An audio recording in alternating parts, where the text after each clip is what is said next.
What's up, y'all? It's Brandon Copeland bringing you your 5 entries into your handstand. I'm actually going to make it 6, just give you a little advanced entry. But the 5 entries are going to be our left leg, our right leg. These are split leg entries, a tuck entry.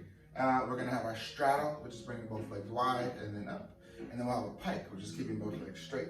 And then I'll give you a surprise entry at the end. Now, each one of these is a practice, so you don't want to get caught up in doing one or the other. That's why we do left and right in split legs. That's why we do left and right in pigeon or all these other poses, warrior 1, warrior 2, right? So trying to find your journey is really what this handstand practice is all about. These these handstands are going to be great ways for you to keep it fresh, right? So you'll find that you'll have a favorite leg, maybe your left or maybe your right, switching to your tuck and switching to your straddle, switching to your pike or any other variation of handstand, coming off the wall, etc., is going to keep you honest to that final destination, right? So it won't be about I need to jump to get in there or I need to do it with this leg compared to that leg.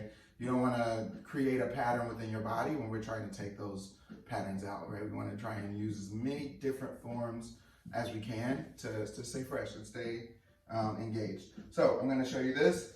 Fingers are going to be spread.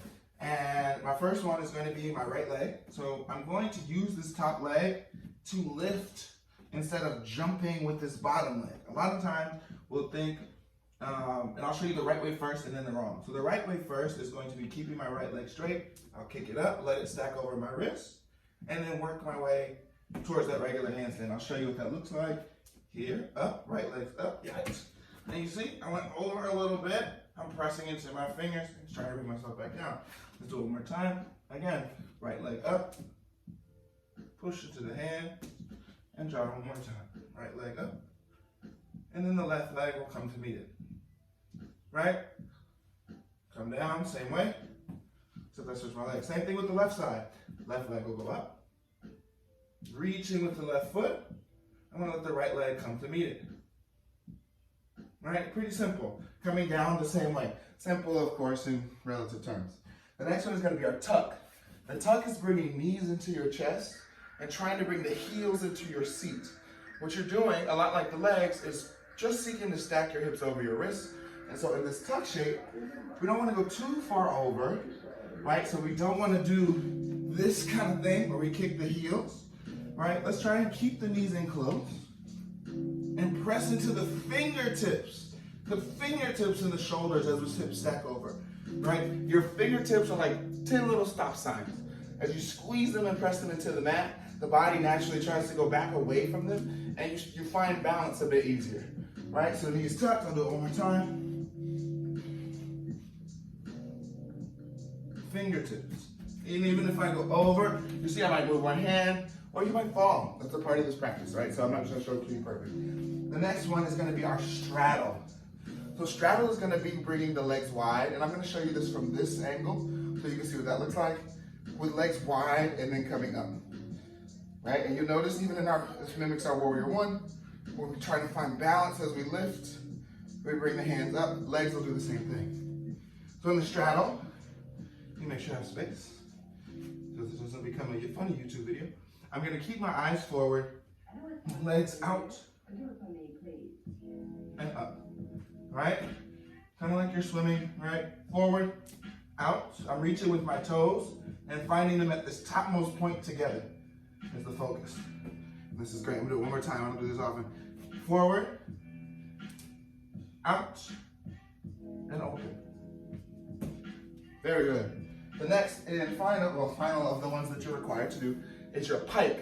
So it's kind of like the vibes of the wide leg, because both legs will stay straight. Sorry, elephant here. Both legs will stay straight, but it's going to keep both legs together. This is probably the most difficult one, I think, because it requires your legs to work in a way that they're both reaching and active and together.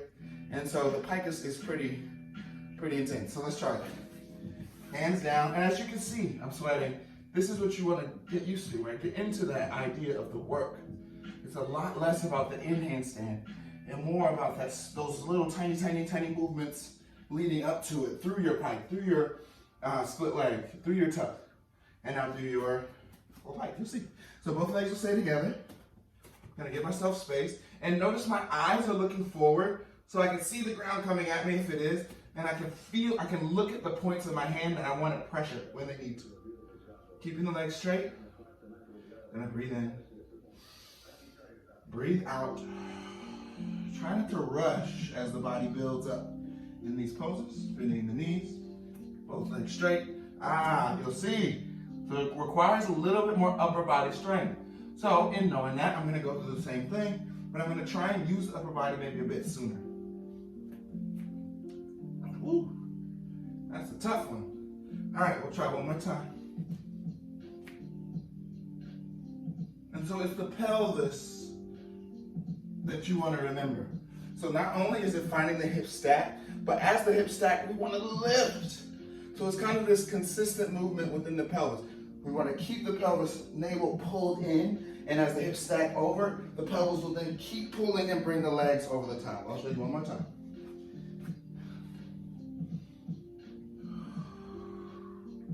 I'm relaxing the breath, kind of slowing my breath down so it's not a huge burst of energy and then kind of struggle to release. It'll all be as one, right? Breath out, nice long breath in, and pressing through my toes, reaching through the toes.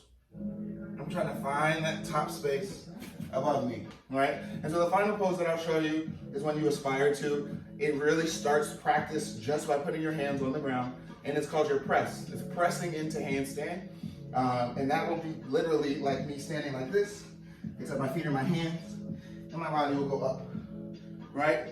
That pressure of the feet is mimicking how in the backs of the leg, all of that should happen in your arms. Right here, I'm gonna press into the ground, shift my wrists over my shoulders, shoulders over my wrists, start to pull the navel in, and lift up. So you see there's not that much of a jump, right? It's just lean, lift, right? That's by far the most difficult one, and one that you, again, are gonna aspire to. You may never get that one, but it will always keep you coming back and keep the focus more on practice than the handstand itself. So I love you. I hope you feel good. I'll see you in the next video.